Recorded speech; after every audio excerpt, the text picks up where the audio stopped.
everyone! Did you know that some basic chemicals used in our daily lives serve the purpose of indicators?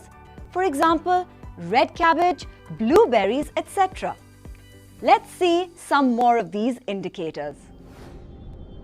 All of you must have tasted at least one of the following substances, that is, lemon juice, vinegar, tomato ketchup, etc. at some time or the other. How do they taste? All of them are sour to taste. Why is that so? That is because they all contain an acid of one sort or another, and almost all acids are sour to taste. On the other hand, substances such as detergent, soap, and toothpaste contain alkalis, which are bitter to taste and have a soapy feel. It would, however, be too dangerous to taste a substance just to find out if it is acidic or alkaline. Chemists use certain special substances called indicators to check the nature of a variety of substances found all around us. We will learn more about these indicators with the following learning objectives: indicators, the most common natural indicators, and a universal indicator. Indicators.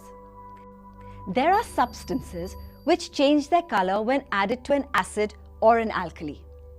Many indicators such as litmus, red cabbage solution, etc.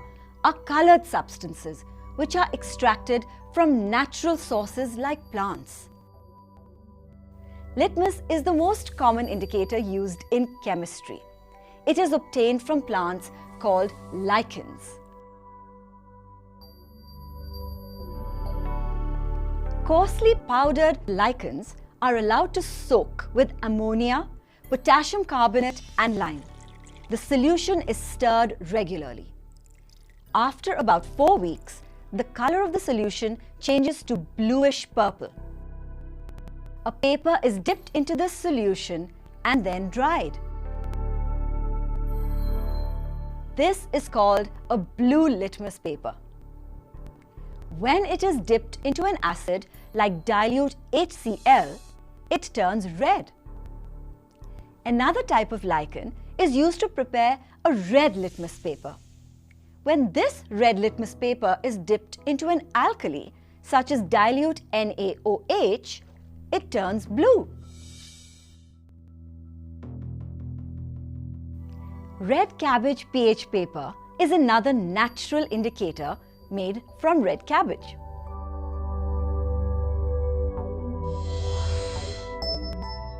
Similarly, cherries and grapes too give natural indicators. Some other commonly used indicators include phenolphthalein, methyl orange, and methyl red.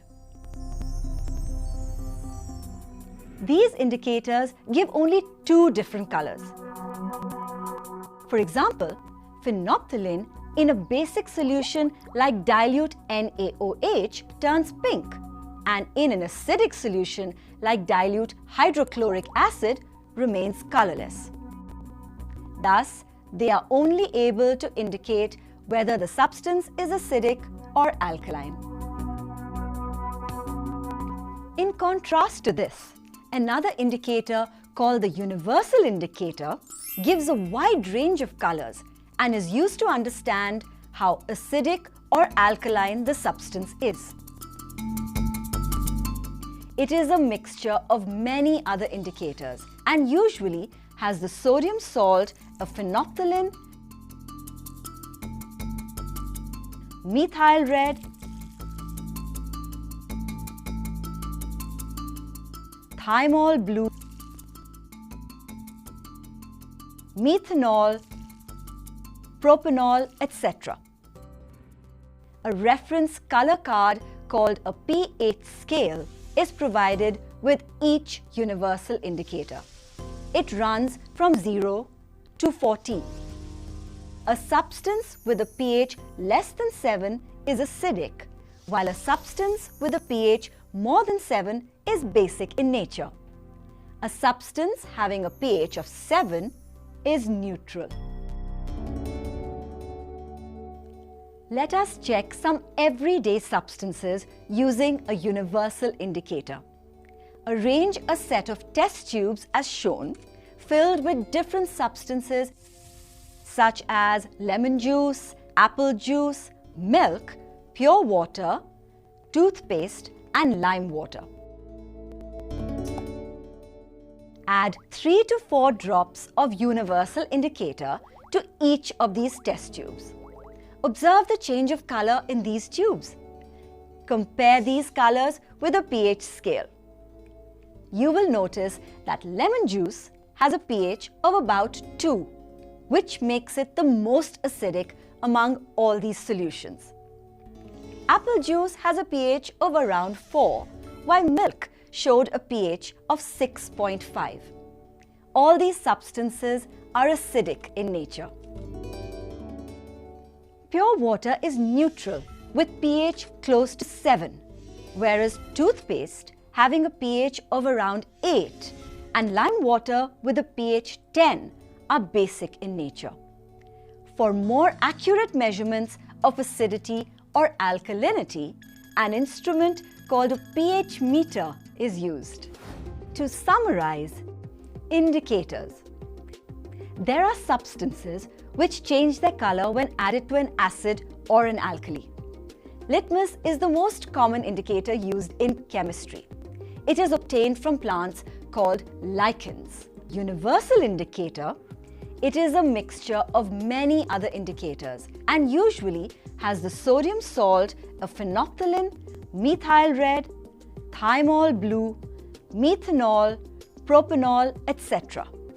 We learned how indicators help us in categorizing acids and bases. But did you know that we have indicators to separate 2 or more acids or bases from each other? Well, stay tuned to learn more.